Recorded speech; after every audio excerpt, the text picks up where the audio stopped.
2004년 4월 충청남도 보령시 청소면의 작은 마을은 따뜻한 봄 햇살 아래 고요히 잠들어 있었다.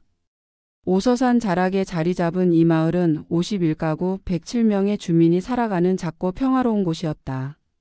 마을을 감싸는 산과 들판은 계절마다 색을 바꾸며 매년 열리는 꽃박람회로 인해 봄이면 외지인들의 발길이 끊이지 않았다. 4월의 공기는 갓 피어난 꽃향기와 흙냄새로 가득했고 멀리서 들려오는 농기구 소리와 아이들의 웃음소리가 마을의 일상을 채웠다. 이곳은 이웃이 서로의 이름을 부르며 인사하고 문을 잠그지 않아도 되는 그런 곳이었다. 비밀이 있을 리 없는 마을, 적어도 겉으로는 그렇게 보였다. 공명훈, 김순 노부부는 마을의 중심에 자리한 오래된 집에서 평생을 보냈다. 그들의 집은 낡은 기와 지붕 아래로 시간이 켜켜이 쌓인 듯 보였다. 부부는 마을에서 공씨 할아버지 할머니로 불리며 누구나 아는 얼굴이었다. 공씨 할아버지는 젊은 시절 마을의 농사일을 이끌던 리더였고 김씨 할머니는 따뜻한 미소로 이웃을 챙기는 마음씨 좋은 어른이었다. 그들은 느린 걸음으로 마을을 오가며 손주뻘 되는 아이들에게 엿을 쥐어주곤 했다. 그들의 집 부엌에는 늘 된장 냄새가 은은히 퍼졌고 대청마루엔 햇볕이 따뜻하게 드리웠다. 4월 25일 마을은 여느 때처럼 평온했다. 꽃박람회 준비로 마을은 조금 더 활기를 띠었고 주민들은 행사를 돕거나 관광객을 맞을 준비로 분주했다. 그러나 그날 공씨 부부의 집은 이상할 정도로 조용했다.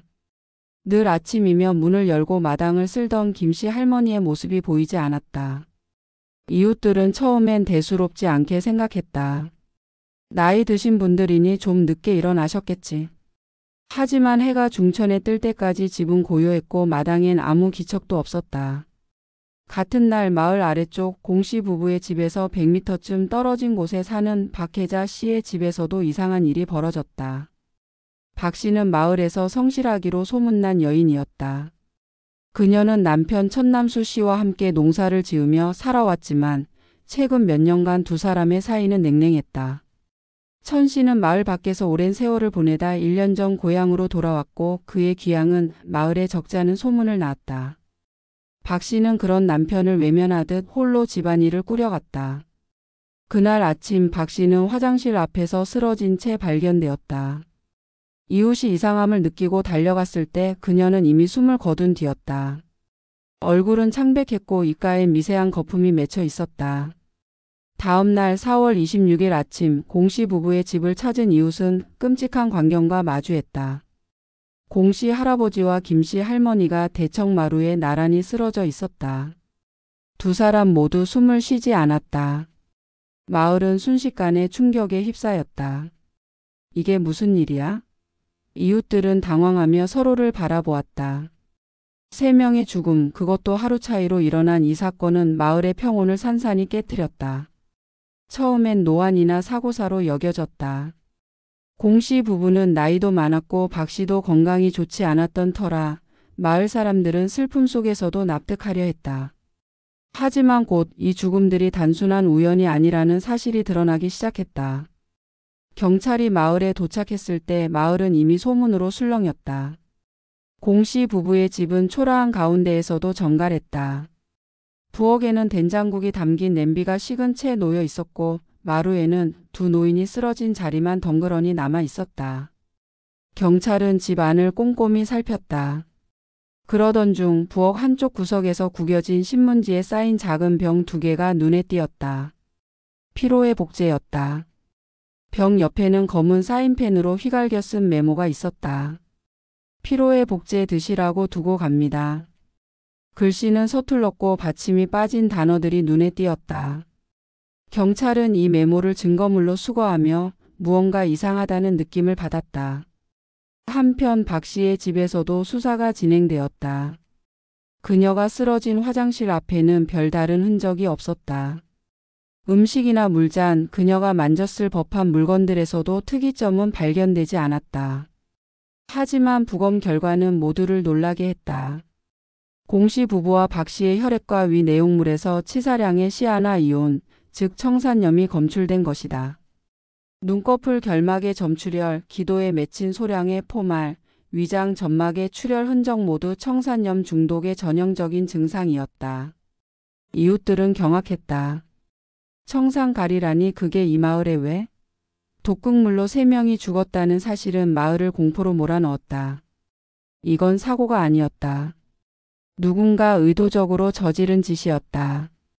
수사팀은 마을 주민들을 하나씩 조사하기 시작했다. 그 중에서도 박 씨의 남편 천남수 씨가 유력한 용의자로 떠올랐다.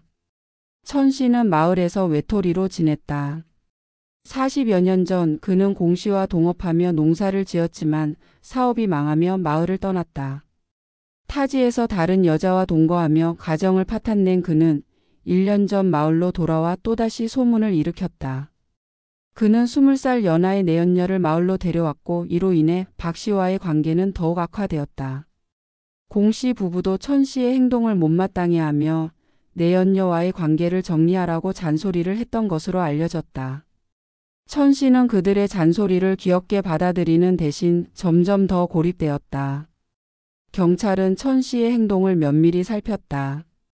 사건 당일 마을의 많은 이들이 꽃박람회에 갔지만 천 씨는 집에 머물렀다. 그의 태도는 어딘가 불안해 보였다. 수사관들은 그의 집을 압수수색했고 그곳에서 빈 약 캡슐 몇 개를 발견했다. 캡슐은 흔한 피로회복제와 비슷한 모양이었다. 경찰은 천 씨가 이 캡슐에 청산가리를 넣어 피해자들에게 먹였을 가능성을 의심했다. 하지만 결정적인 증거는 아직 부족했다. 수사팀은 메모에 주목했다. 그 서툰 글씨 받침이 빠진 단어들 그것은 천 씨의 필적과 놀라울 정도로 비슷했다. 경찰은 필적 감정을 의뢰했고 결과는 천 씨의 필적과 동일한 특징을 보였다. 심지어 메모를 쓴 펜의 잉크도 천 씨가 자주 쓰던 펜과 같은 성분이었다. 천 씨는 점점 더 궁지에 몰렸다. 그리고 결정적인 제보가 들어왔다. 천 씨의 친목회 동료였던 한 남성이 천 씨가 1년 전부터 청산가리를 구하려 다녔다는 사실을 털어놓았다. 그는 심지어 천 씨에게 청산가리가 든 유리병을 건넸다고 밝혔다. 마을은 충격에 빠졌다. 평생을 함께한 이웃이 그런 끔찍한 일을 저질렀다고? 천남수 씨는 여전히 혐의를 부인했지만 그의 눈빛에는 불안이 깃들어 있었다. 수사관들은 천 씨를 제보자와 대면시켰다. 그 자리에서 천 씨는 제보자에게 증거를 없애달라고 회유하려 했고 그 대화는 경찰의 녹음기에 고스란히 담겼다. 그 병 너만 아는 거지? 아무도 모르게 해야 해. 그의 목소리는 떨렸지만 의도는 명확했다. 마을의 고요는 깨졌다. 공 씨 부부의 집은 이제 텅 비었고 박 씨의 집도 적막에 잠겼다. 천남수 씨는 수사망이 좁혀오는 가운데 점점 더 초조해졌다. 그는 왜 이런 일을 저질렀을까?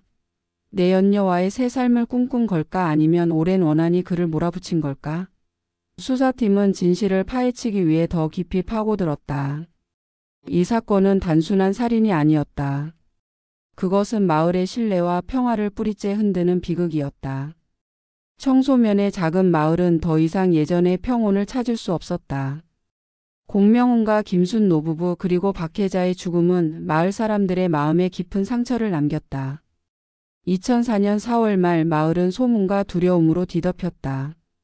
경찰의 수사 차량이 마을 입구를 드나들고 주민들은 서로를 바라보며 속삭였다. 누가 그런 짓을 했을까? 청산가리라니 대체 어디서 그런 걸 구한 거지? 마을의 신뢰는 금이 갔고 이웃 사이엔 의심의 눈초리가 번졌다. 모두가 궁금해했지만 누구도 큰 소리로 묻지 못했다. 답이 두려웠기 때문이다. 수사팀은 천남수 씨를 중심으로 수사를 좁혀갔다.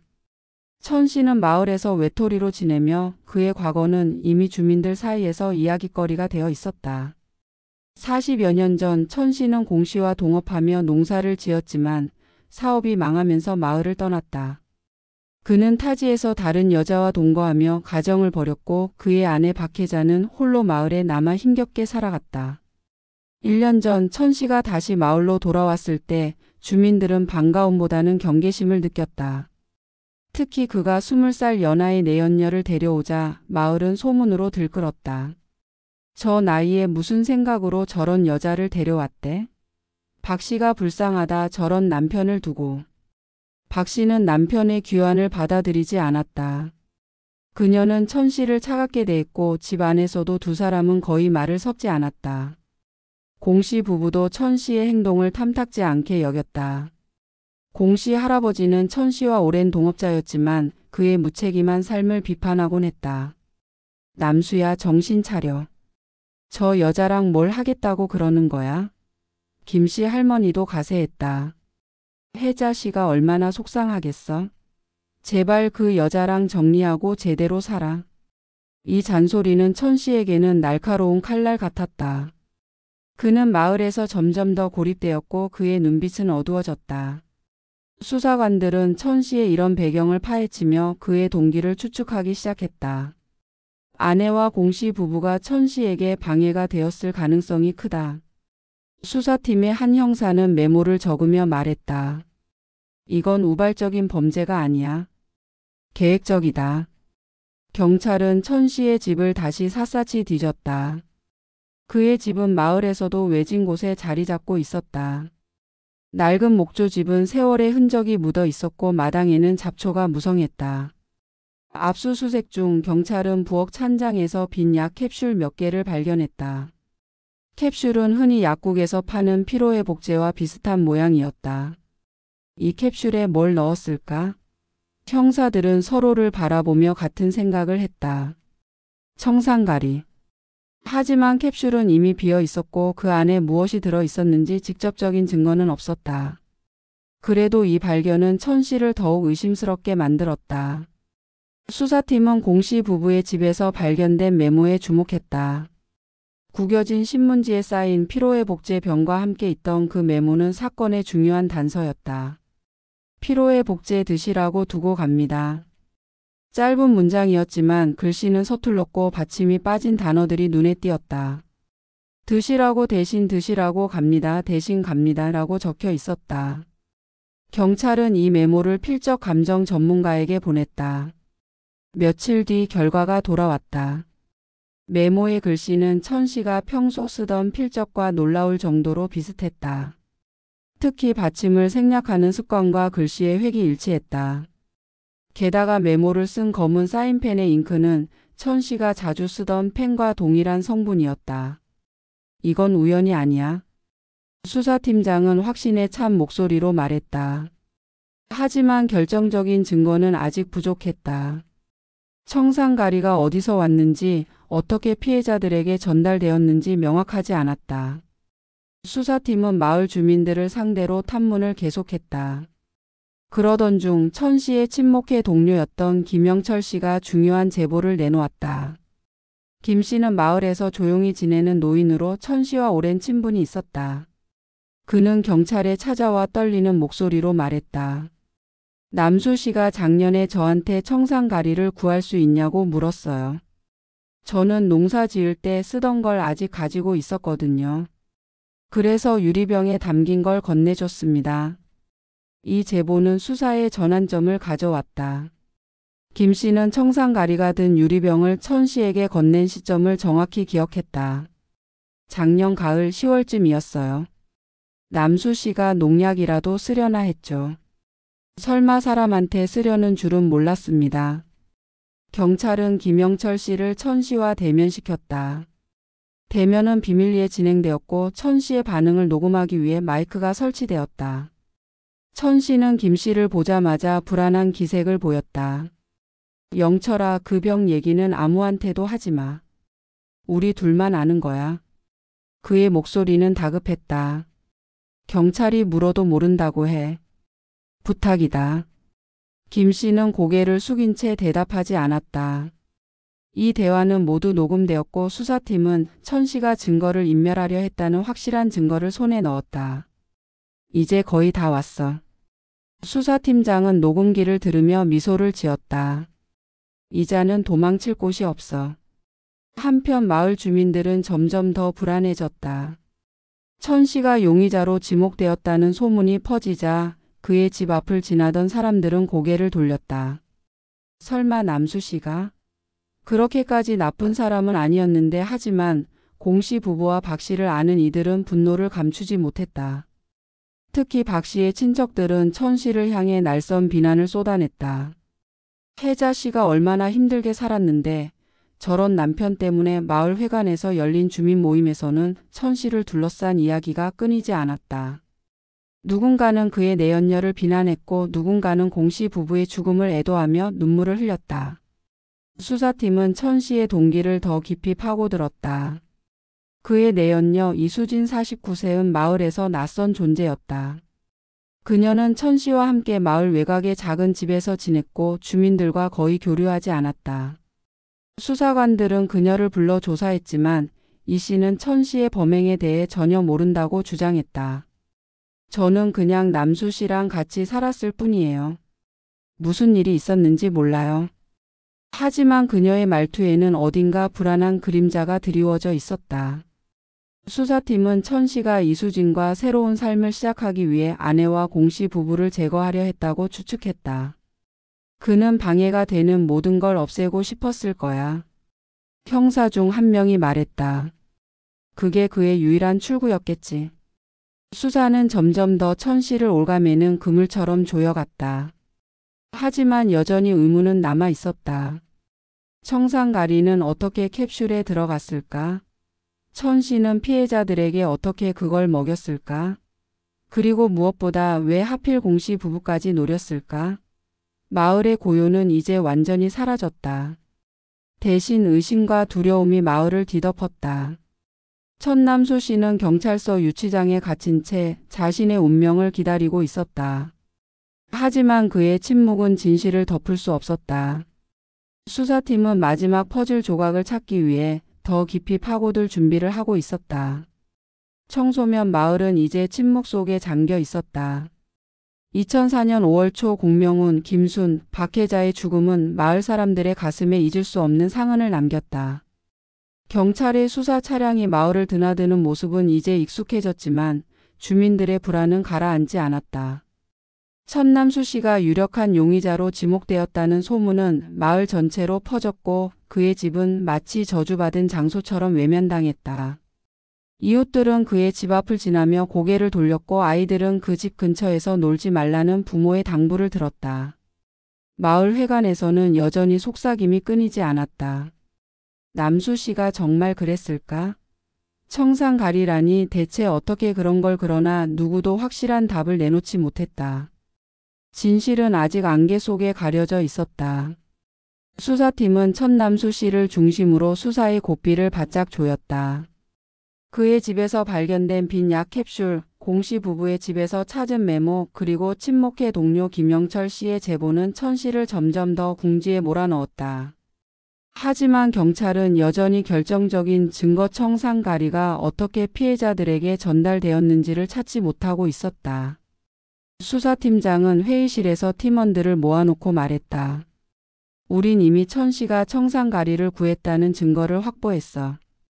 이제 그걸 어떻게 사용했는지 알아내야 해. 형사들은 고개를 끄덕였지만 얼굴엔 피로가 묻어 있었다. 이 사건은 단순한 살인이 아니었다. 그것은 마을의 뿌리 깊은 관계와 얽힌 복잡한 퍼즐이었다. 경찰은 천 씨의 과거를 더 깊이 파고들었다. 천 씨는 40여 년 전 공 씨와 동업하며 마을에서 제법 영향력 있는 인물이었다. 하지만 사업이 망하면서 그는 모든 것을 잃고 마을을 떠났다. 타지에서 그는 새로운 삶을 시작했지만 그 삶은 결코 행복하지 않았다. 그는 다른 여자와 동거하며 가정을 벌였고 그의 아내 박혜자는 마을에 홀로 남아 힘겹게 살아갔다. 1년 전 천 씨가 마을로 돌아왔을 때 그는 내연녀 이수진을 데려왔다.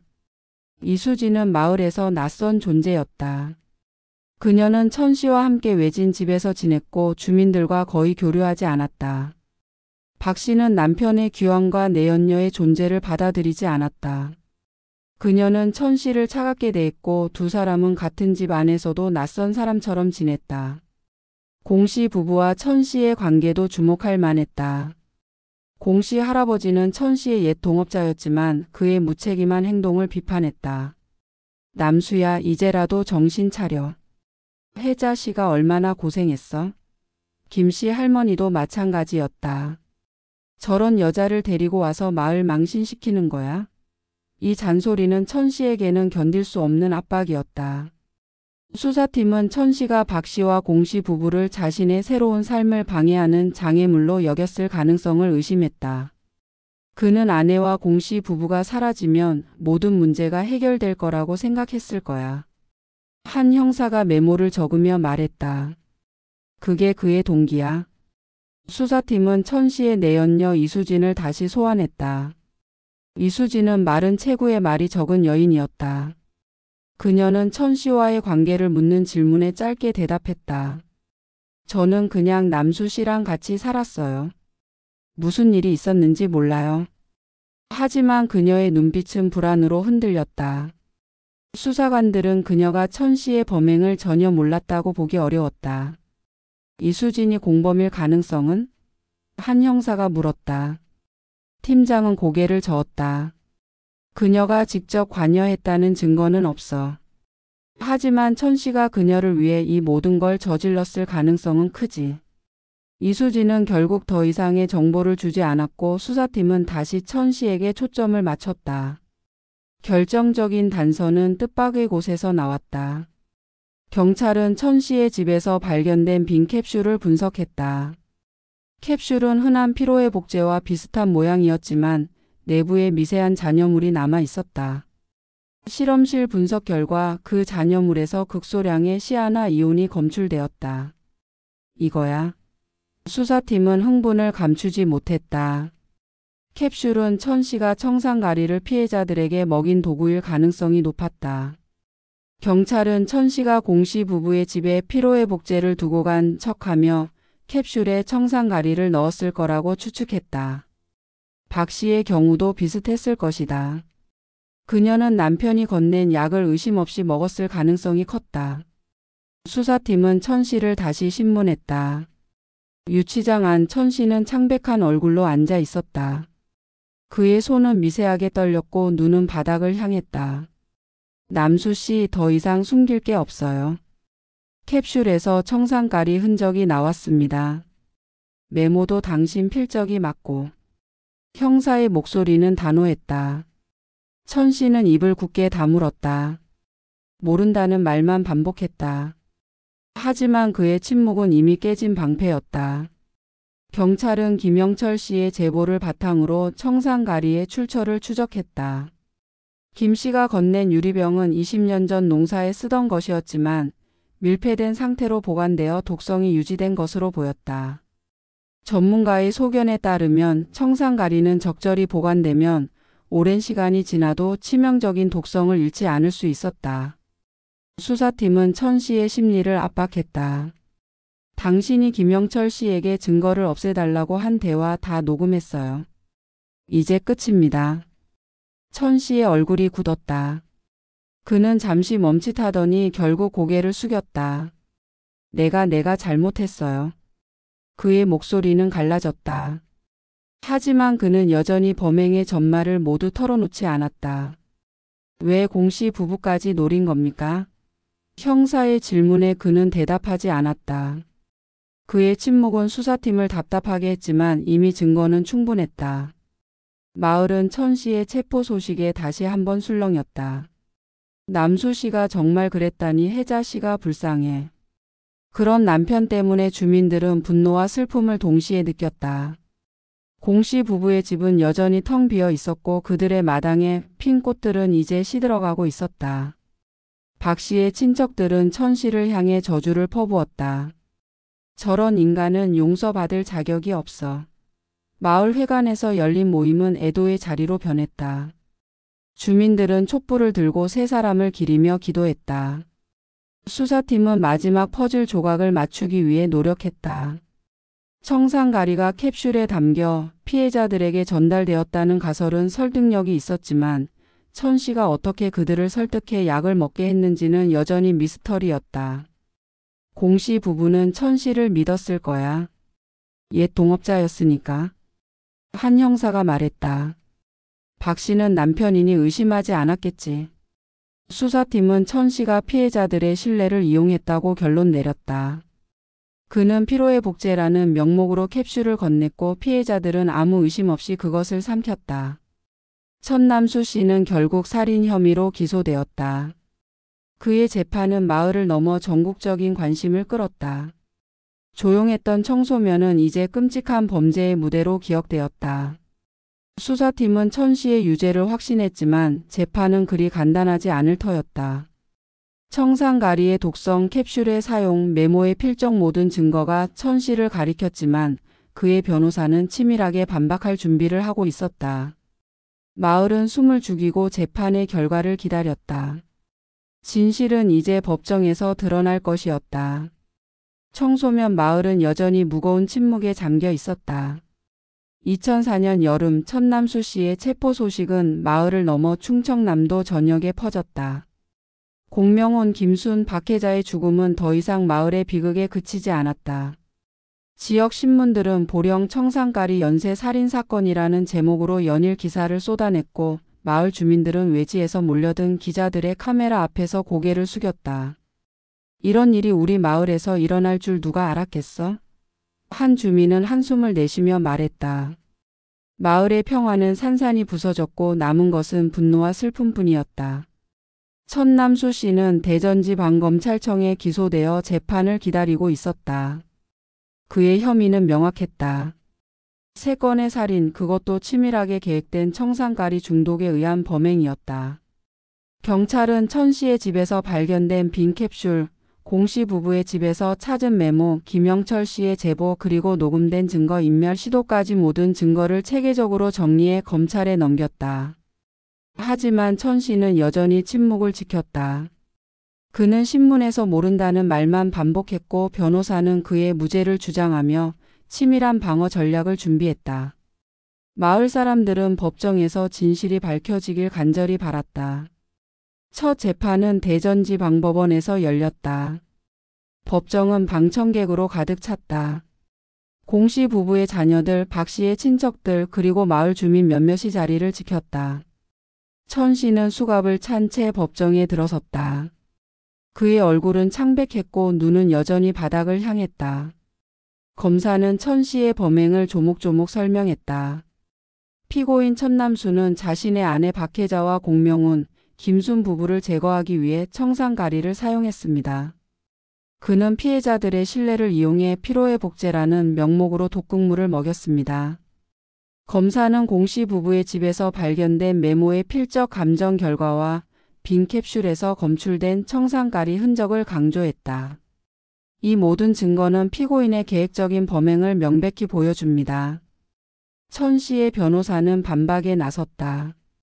검찰의 증거는 모두 정황에 불과합니다. 캡슐에서 나온 청산가리 흔적은 밀양에 불과하며 메모의 필적도 완벽히 일치한다고 단정할 수 없습니다. 변호사는 특히 김영철 씨가 건넨 청산가리의 상태에 의문을 제기했다. 20년이나 지난 청산가리가 여전히 치명적인 독성을 유지했다는 증거가 부족합니다. 과거 판례에 따르면 청산가리는 시간이 지나면 독성이 약화될 수 있습니다. 이 주장은 법정의 긴장감을 불러일으켰다. 방청객들 사이에서는 웅성거림이 퍼졌다. 저게 무슨 소리야?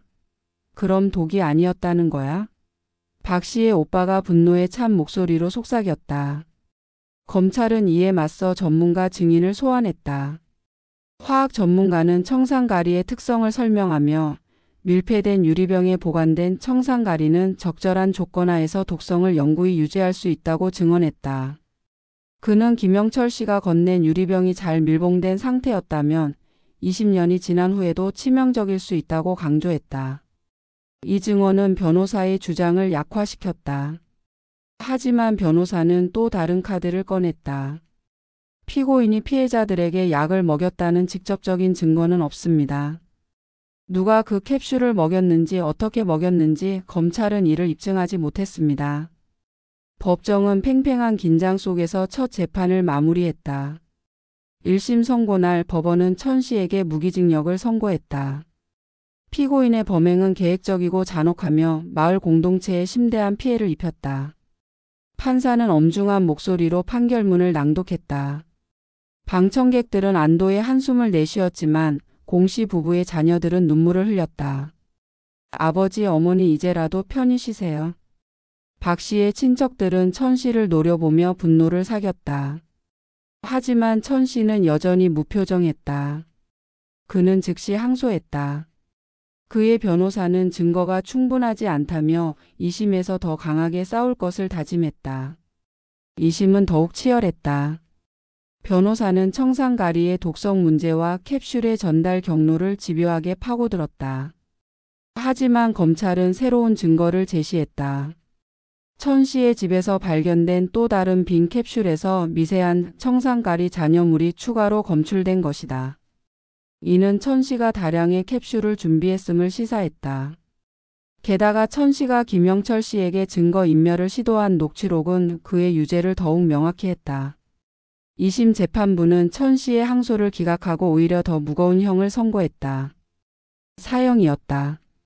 피고인의 범행은 인간의 존엄성을 짓밟는 극악한 범죄라는 판결문은 법정을 숙연하게 했다. 그러나 이야기는 여기서 끝나지 않았다. 천 씨는 대법원에 상고했고 대법원은 놀랍게도 사건을 파기환송했다. 이유는 청산가리의 독성 논란이었다. 대법원은 20년 이상 보관된 청산가리의 독성 유지 여부에 대해 추가적인 검증이 필요하다고 판단했다. 이 결정은 마을 주민들을 분노케 했다. 그럼 우리 부모님은 왜 죽은 거야?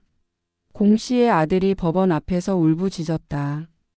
검찰은 파기환송심을 준비하며 추가 증거를 모았다. 화학 전문가들은 다시 소환되어 밀폐된 청산가리의 독성이 유지될 수 있음을 재차 입증했다. 파기환송심에서 재판부는 마침내 천 씨의 유죄를 확정했다. 피고인의 범행은 명백하며 그 어떠한 변명도 용납될 수 없다.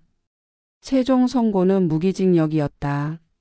사형에서 한 단계 낮아진 형량이었지만 피해자 가족들은 이를 받아들였다. 적어도 저 인간은 평생 감옥에서 썩을 거야. 박 씨의 오빠가 담담히 말했다. 천 씨는 마지막까지 침묵했다. 그는 법정에서 단 한마디도 자신의 범행을 시인하지 않았다. 재판이 끝난 후 청소년 마을은 다시 고요 속으로 돌아갔다. 하지만 그 고요는 예전과 같지 않았다. 공 씨 부부의 집은 여전히 텅 비어 있었고 박 씨의 집은 새 주인을 기다리며 방치되었다. 마을 사람들은 여전히 그날의 비극을 이야기했다. 남수 씨가 왜 그랬을까?